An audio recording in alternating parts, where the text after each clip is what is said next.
Welcome to the Bay Area Business Podcast with Joseph Blackman. Twice a week, we highlight the people behind the businesses in the San Francisco Bay Area. Take your next step to success while being inspired by the journeys of others. Be great, be unforgettable, and be you. Put a big smile on your face as we begin the show in 3, 2, 1.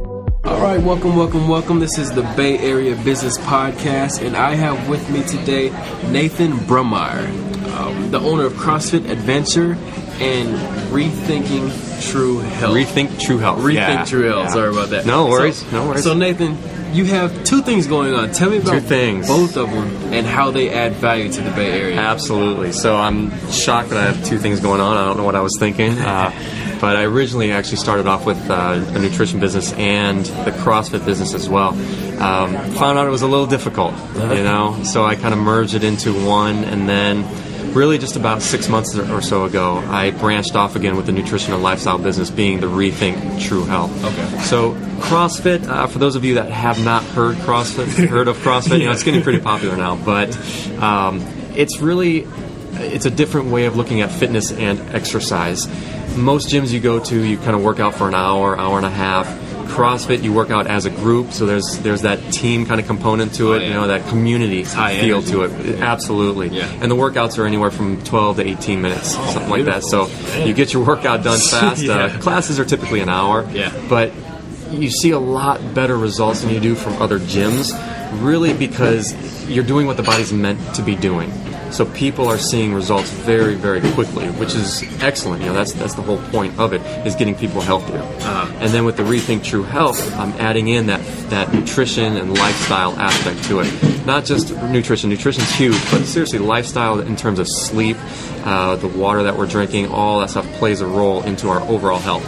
So between the two, it's nice because I'm able to look at somebody's complete lifestyle. I work on the exercise, I work on the nutrition, work on the sleep patterns, mindfulness, all that stuff. It's great. Nice. Absolutely love being able to really dive into people's health. Nice. What I've learned, I played football in college, and just being in sports all my life, it wears on the body. Absolutely. Because CrossFit, it's interesting because you'll take a woman off the couch and have her doing power cleans. Power cleans should not be attempted by any amateur at all. Agreed. Are there injuries involved? And it's absolutely. The unfortunate thing about CrossFit is that a lot of people get into it and they see what they see on TV and they're like, oh, wow, I could never do that. But the key you have to remember is that you can modify everything. Okay. So we don't have those type of people coming in and just doing straight up CrossFit. That's not smart, not a good idea. Yeah. So we just need to build a solid foundation first. And we have a program at our gym, CrossFit Adventure, where we work with people one-on-one to get them to a point where they can actually join our intro program. Okay. And the intro program is where they're taught proper form, proper motor patterns, getting the body to move the right way, and then you can start adding weights and things like that. So there definitely is a progression, and I think, unfortunately, what you see on the internet, what you see on TV for CrossFit can be very intimidating, and it kind of keeps people away from CrossFit gyms. But really, you find the CrossFit gym that appeals to you. If you go to one and it doesn't really work for you, doesn't resonate with you, try a different one. Yeah. There's a bunch of different ones out there. Yeah, CrossFit has some of the most beautiful women out there as well. So amen to that. Amen to that. You. My wife's not listening to this, is she? Okay. All right. So how long have you been in business? Is this the last couple of years thing? Yeah, just last couple of years. So I opened up the CrossFit gym about 4 years ago, 2010. And as I mentioned, I had a nutrition business that went along with that, but I just... It was too much of a headache to handle two businesses at once. But now I've got that kind of business feel down, so I'm able to branch off again and open up the Rethink True Health. Just opened that up September of last year, so 2013. Okay. Nice. And do you have a brick and mortar? Because I know a lot of CrossFit gyms, they have like a hole in the wall niche, and it's cool because it's like some business part, but then you see a bunch of guys throwing weight around in there. Right. Yeah, we do. What the beautiful thing about CrossFit is we can get space for cheap. Yeah. We go to warehouses. That's it. We don't need a retail location. But it is brick and mortar, so we do have a physical location that we're at. We got a warehouse about 6,000 square feet. Nice. And it's great having that physical location. But the beautiful thing about what I do for nutrition, I can work with anybody. I have clients that I work with over Skype in Washington, D.C., Chicago. So I love that part of it, to where I get to see people one-on-one in person, but I also get to work with people across the country. Yeah. Nice. Well, I mean, having a brick and mortar, that's a good step. Yeah. That's a good step. Yeah. You got an address, you got a front door. So for these throughout these 4 years, has there been anything that kind of took you by surprise? Because CrossFit is fairly new. Yep. Were you always, say, 5-6 years ago into CrossFit, or were you into more just working out and CrossFit was a better way to get that across? Right. I think what's taken me by surprise is actually the progression of the evolution of it, I'll say. Is I just learned about CrossFit maybe 5.5, 6 years ago. Yeah. And one of my friends who runs CrossFit Sweatshop, also right around the corner from us, he introduced me and got me into it, and I was like, oh, this stuff is great. I went and got the certification, and then just thinking, hey, you know what, I can go out and kind of do this myself too. Yeah. So I thought it was a really great kind of entryway. The one thing that saved me though is working with a couple different people, partners, and things like that. So I would have had a hard time getting into this myself, getting into a business, and it made it a lot easier kind of working with somebody and just taking the load off. That makes sense. Do you compete in the CrossFit competitions? You look pretty in shape. I compete, but I don't know that I keep up, I'll say. I mean, there are some beasts in CrossFit, especially over the past few years.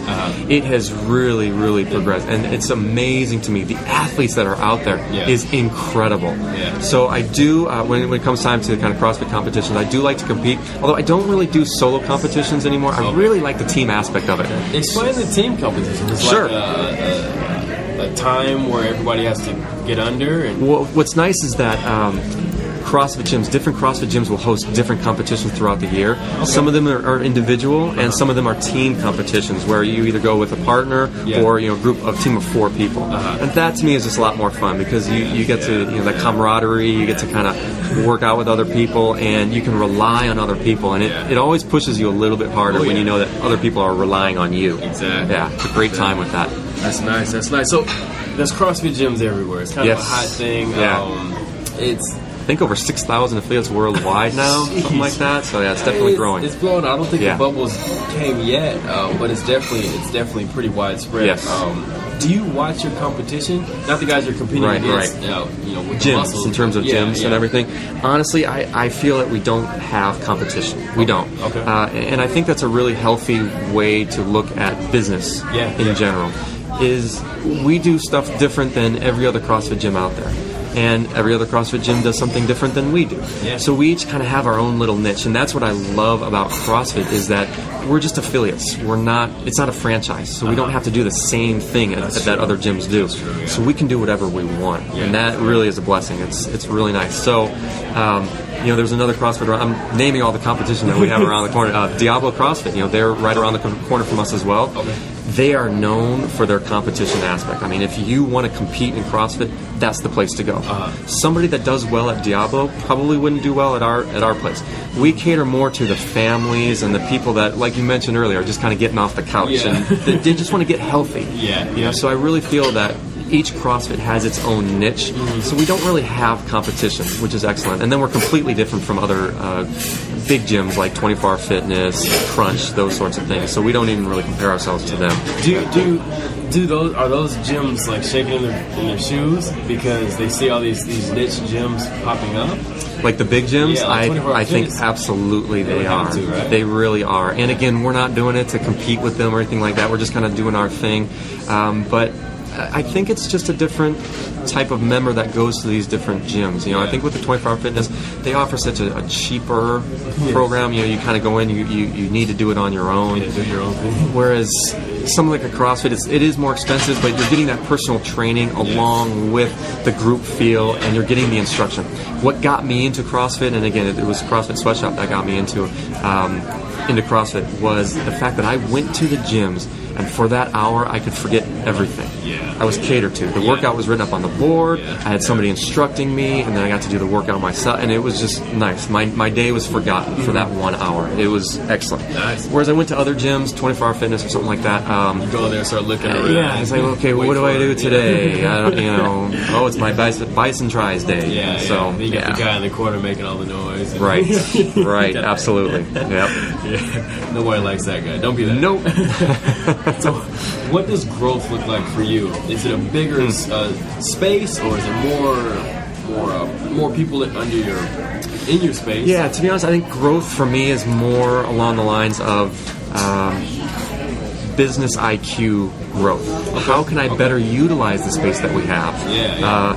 Obviously, we want more members, but how can we cater to the members that we currently have? Because everyone always says, that your best advertising is your current members. Exactly. Yeah. So we want to build a community where people are very happy, very very proud of what we've built for them. Yeah. So they go to their friends and they say, hey, we got this really cool space for you. So really in terms of growth, I'm not so concerned about the size of the space. I mean, granted, I've got lofty dreams and everything, of course, but I want to maximize what we're able to do for our current members, and by doing that, I feel that we will just grow organically. That's the biggest thing for me. That's the best growth. Yeah. You do a big shebang and get a whole bunch of people, and it never lasts. Right. But that inside out organic growth, right? The 1, 1, 1, 1, 2, 1. Yeah. Those growth. Yeah. And that's why as much as we continue to grow, I want to know every member. I want when people don't show up for a week or two, where you at? I want exactly. Yeah. That's kind of what I want, that feel. Yeah, that's good. Where everybody knows everybody there. That's good. What would be your tactic for that? I mean, I see a lot of stuff that goes on social networks. They got the groups going on. I see them doing like the CrossFit Day adventure. Do it. Yeah, and really, I think it is just finding out what works and what doesn't. For me, I mentioned that business IQ, and it's really trying to learn exactly what works for our specific membership. So obviously asking them, hey, what do you guys want? Or would you like this? Would you like that? So just asking them is a great way to go, but for me it's more personal as well, getting in there and seeing people, working out with them, and I found that that's the best way to really get to know them, is just actually working out with them. Nice. So we have one of our trainers coaching a class, and then we can work out, and then if I'm coaching a class, one of our trainers can work out with them. You really build that camaraderie when you're quote unquote suffering with people. It really helps to establish that. Misery loves company. Misery loves company. Exactly. So that to me is the best way to grow. I know social media and everything, to me it's still very impersonal. It's fluff. It's really easy to just put stuff up there and everything, but if you really want to get to know people, you got to do it face to face. That's just the way it is, and it might mean smaller or slower growth, but so be it. I want to do it organically. I want to do it the right way. Nice. So what do you do for continuing education? I know is there like a CrossFit headquarters in DC that kind of leaks out all the information on what new workout to do? Not quite in DC, but they're in Santa Cruz. That's where CrossFit headquarters is. And they have a daily post up. They put something up every day on CrossFit.com, and they have a lot of great information on there, a lot of different sites and different posts. But also, we really kind of rely on our passion. Like our head coach, Dave Gonzalez, he is a student of CrossFit, and he's a student of just motor patterns, the way the body works. He takes it upon himself to really get into this aspect of education. That's good. And same for me. My passion is more along the lines of the nutrition and lifestyle, so I take it upon myself. It's not a chore or anything. I actually authentically love learning about this stuff. I'm geeked out about nutrition and what it does in the body and everything. So it's not hard for me to kind of look up different websites and things. But I do like to go to workshops, presentations. That I learn best that way to enhance my education. That's active learning. Yes. That's I really like that. And of course, we have the standards for CrossFit and the certifications that I hold.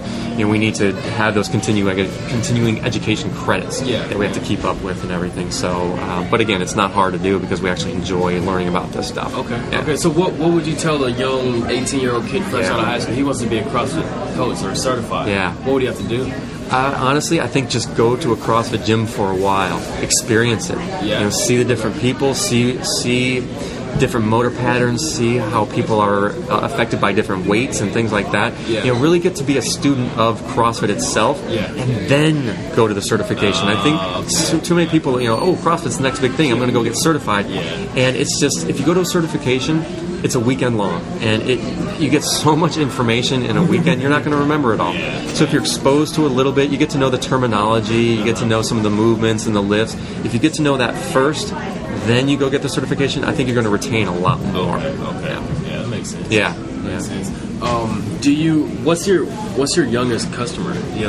Our youngest customer is... what's your oldest? I believe 16 at this point. Okay. So we have a special program for the youth that we have, where we take them through kind of a improvise, that's a terrible word, a revise, I should say, intro program specifically for the youth. But we have had a toddlers program where we work with kids and the parents and everything, so it's pretty cool to get the kids and parents working together. Clean jerks. Well, getting a 3-year-old to do clean jerks. Yeah, exactly.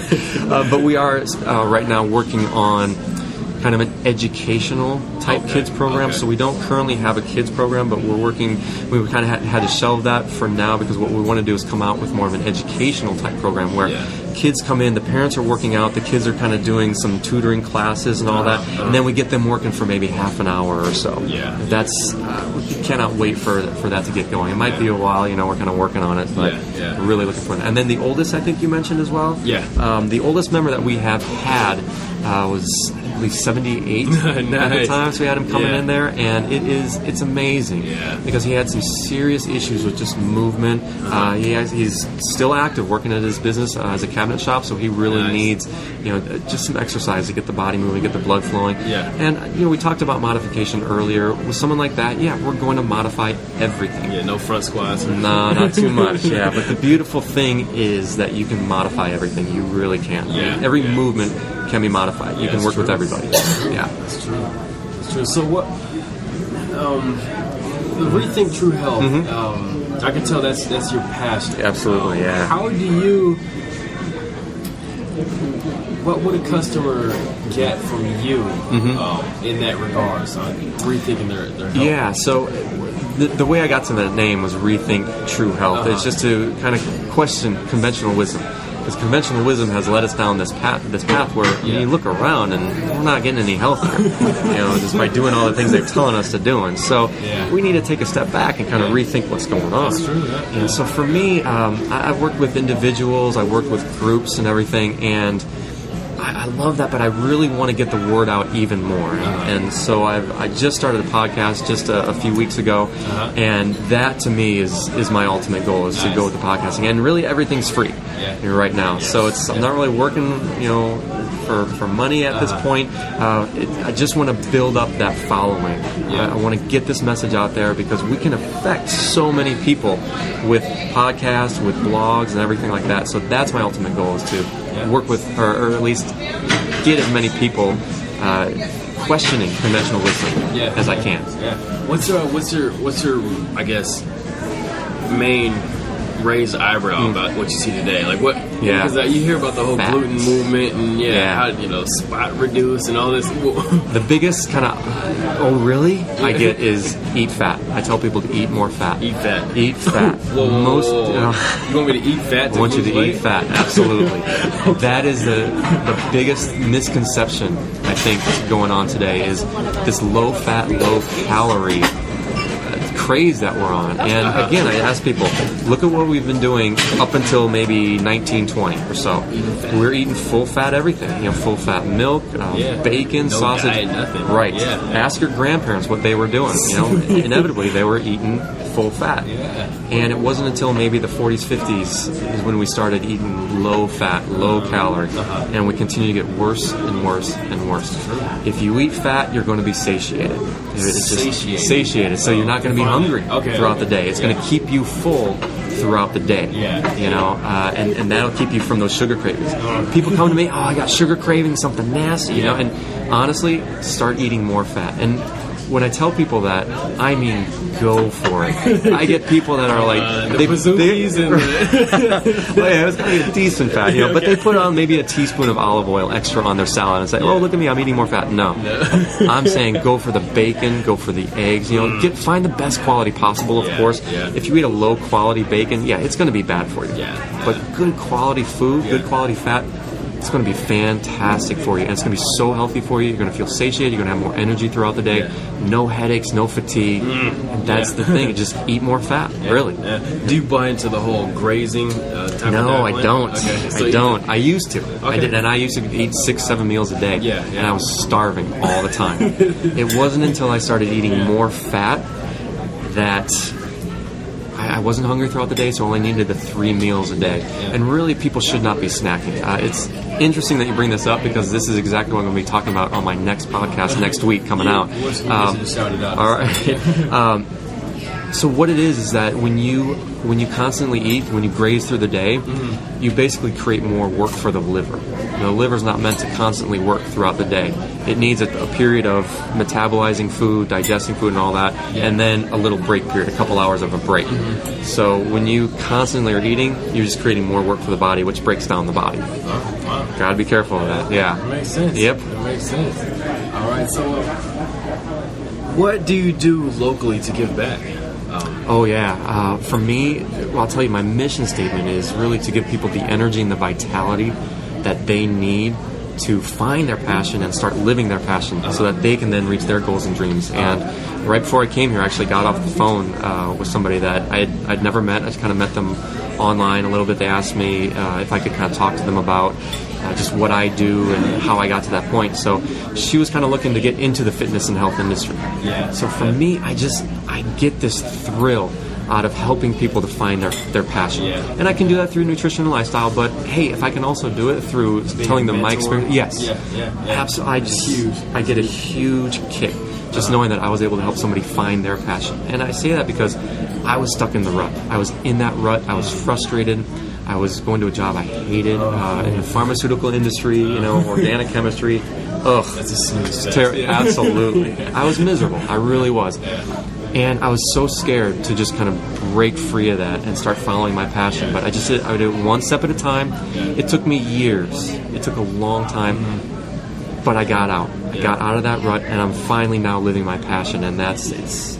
That's what life is about. It's finding your passion. Take that risk, man. Yeah, absolutely. Get it done. Yep. So, are you a reader? I am. Okay. I do. Yes. You sound like one. So, yes. Recommend one personal development book and one business book. You can. I would say go for a nutritional book, one that kind of sticks out to you. Absolutely. I do have a personal one, and I do have a kind of a professional one as well. Let's do all three. For nutrition, I'm telling you, Sally Fallon's Nourishing Traditions.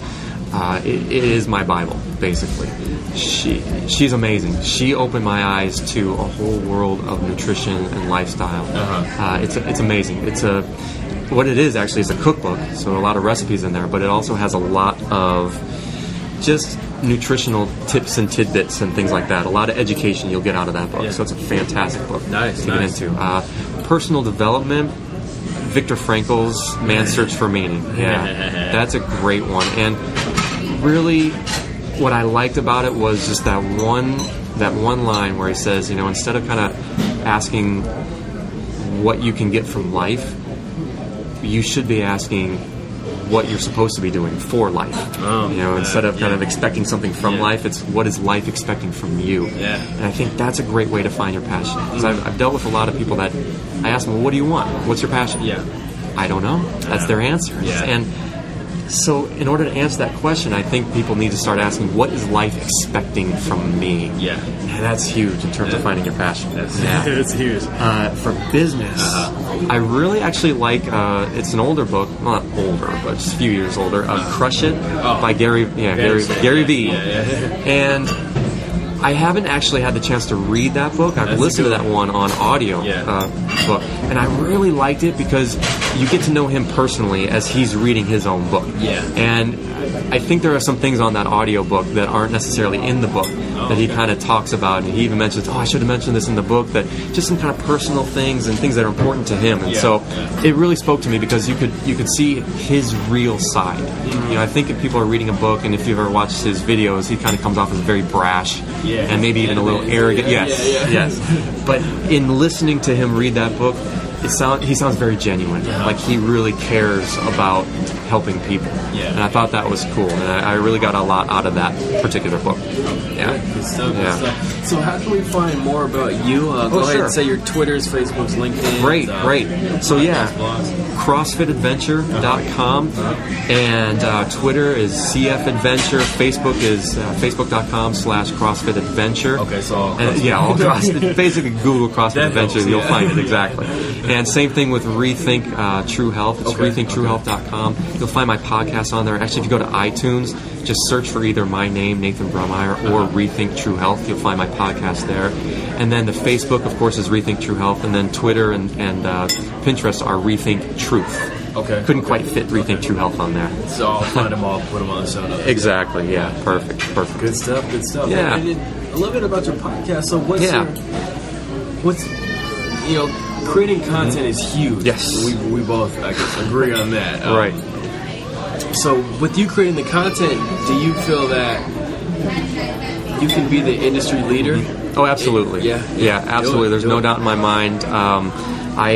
I like to talk too, so this is a perfect outlet for me. And I've just got so much that I want to say, so much that I want people to know. Right now I am doing a solo show. I'm going to start doing interviews pretty soon, and just really excited to get that content out there. I can't wait for it. And right now I keep looking at kind of the new and noteworthy section, and RuPaul is ahead of me. So I'm just like, come on, get me ahead of RuPaul. I keep thinking that, but we'll see. He's got the name right now, so that's all right.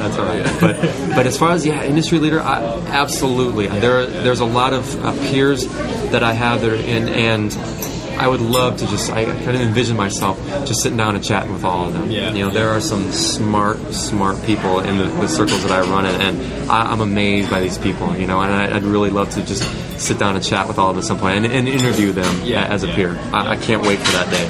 Can't wait for it. Look forward to it. All right, so here's the question. All right. If you had a friend come into town and they were starving, where would you take them to get a bite to eat that best represents the Bay Area? Great. Well, initially I'm going to give you the cop-out answer. Eat fat, right? Eat more fat. I want to say my home. I'm a foodie, so it's got to be good. It's got to be good quality. But for the sake of the interview, I'll say honestly, Jardiniere. Jardiniere. I think it's Jardiniere. I think something like that. It's kind of a French fusion type, but it's in the city. It's in San Francisco, and oh my gosh! I mean, I've been there maybe 4 or 5 times now, and it's not a dinner; it's an event. Okay. I mean, they just have the best service. The food is outstanding. I don't know that it necessarily represents Bay Area food, but in terms of just having a great night out, Jardiniere. I mean, just every time I've been there, I've been just absolutely blown away. Nice. New experience every time I go. Good stuff. Well, any closing words, any comments, anything you want to say to a young kid who wants to be a CrossFit trainer, or if he wants to get into the nutritional space? Honestly, follow your heart. That's the biggest thing, is if you have this burning passion and a desire, don't try and quench it, because it's just going to keep coming and coming and coming, and the sooner that you realize that and understand that, the sooner that you get going with your passions, the easier it's going to be, the better off you're going to be, because you're just going to be fighting that frustration if you don't.